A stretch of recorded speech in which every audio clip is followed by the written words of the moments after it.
All right, let's get into it. One of the absolute titans of sci-fi has officially crash-landed in Teleria. That's right, Raid Shadow Legends just dropped its Predator collaboration, and today we are going all in on the Hunter himself. I mean, just look at him. With that iconic design and a reputation for pure, brutal efficiency, the Predator is here and the expectations are massive.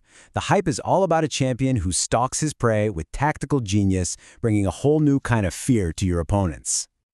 So here's the big question, right? In his own universe, he's the apex hunter, no doubt about it. But does that power, that reputation, actually translate to the world of Raid? Is he the game-breaking monster we were all hoping for, or does the myth not quite live up to the reality in-game? That's what we're going to break down. First things first, how do you even get your hands on him? Well, Predator is a totally exclusive, limited-time champion. He's the final prize on the paid Champion Pass, which started on November 24th. You've got until late January to buy the pass, and then until late February to actually finish it and claim him. So the clock is ticking. And what's the price tag for this hunt? The Elite Champion Pass, which is your direct ticket to unlocking Predator, is going to set you back $40. So yeah, for a lot of people, that's a serious investment in a legendary character, and it definitely sets a pretty high bar for how good he needs to be. So what do you actually get for that $40? Let's pop the hood and see what this hunter is really made of. We're going to deconstruct his kit, starting with his core stats and the unique and, frankly, kind of terrifying skills he's bringing to the fight. Okay, so Predator lands in the Lizardmen faction. He's a Force Affinity champion, and here's the key thing. He's an HP-based damage dealer. That means all of his damage scales off his health, which makes him tanky right out of the box. And check out that aura, a massive 35% HP boost for your whole team in the arena. That alone tells you he was built for PvP. Now this is where things get interesting. He introduces a brand new debuff to the game called Hunter's Gaze. And let me tell you, this thing is just nasty. When an enemy is marked with this, your damage basically ignores every defensive buff in the book. Unkillable? Nope. Block damage? Doesn't matter. Strengthen? Forget about it. The damage is going through. End of story. His active skills are all about the hunt, you know? The A1, Wrist Blades, is a pretty straightforward single-target hit, but it has a nice 30% self-heal built in. The A2, Smart Disc, is this really cool area of effect attack that hits everyone twice and the damage actually ramps up. And then you've got his A3, the Combo Stick Throw.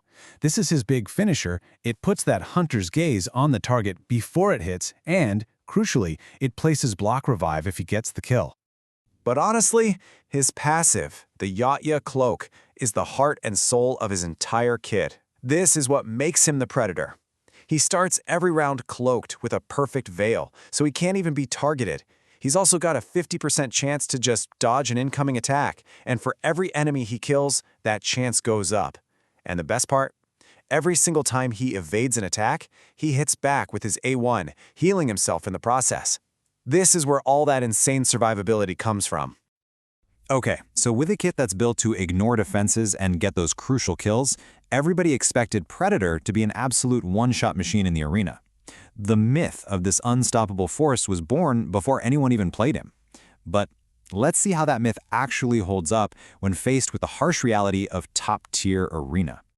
And almost immediately, that myth started to show some cracks. As the big content creators started testing him, the first reviews of his big nuke, that 8-3 skill, were, not exactly glowing. Against really tanky champions, that one-shot knockout punch just wasn't there. And this test from Noob Raids shows it perfectly. He wound up and threw his A3 at a super well-built, tanky champion. The result? Only 44,000 damage. I mean, it barely scratched the paint. So that whole idea of him just picking off any target he wanted right at the start? Yeah, that got debunked pretty quick. But here's the thing. That's not the whole story. The real power, the true threat of the Predator, started coming from a totally different part of his kit. Testers realized that the danger wasn't his first big hit.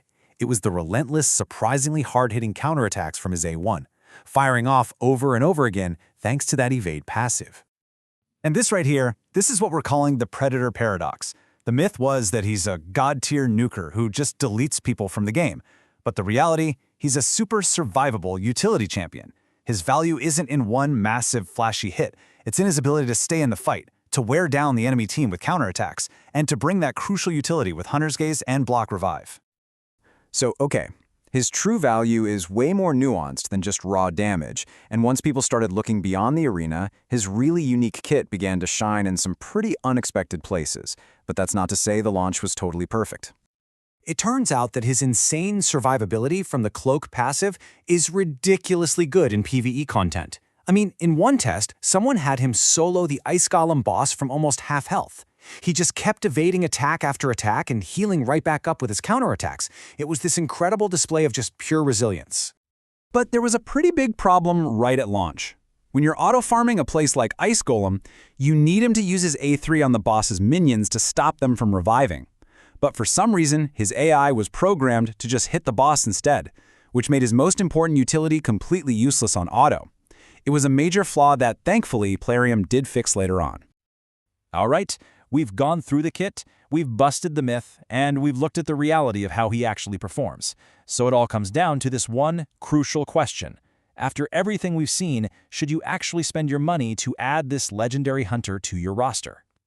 Let's just do a quick summary. The pros are huge. His survivability is off the charts, that counterattack mechanic is powerful, Hunter's Gaze is a game changer, and Block Revive is always valuable. But the cons are real too. His big A3 hit is honestly pretty underwhelming against tanks, he needs to get kills to ramp up his evasion, and he's at his best when he's under that veil. So who is he really for? Well, he's definitely not a one-size-fits-all champion. He's going to be most valuable for those endgame arena players who can use his specific skills to counter very specific threats. Of course, he's a must-have for collectors and big fans of the movies. For mid-game players, he can be a solid, tanky bruiser. But for a brand new account, he's probably not the best investment. At the end of the day, Predator is a specialist. He's a tactical, strategic champion, not just a big, dumb nuker. He's the kind of champion who rewards smart players that can find the perfect spot for his unique talents to shine. So the final question isn't really, is he good? The real question you need to ask is his unique mix of survivability and game-changing utility what my team is missing?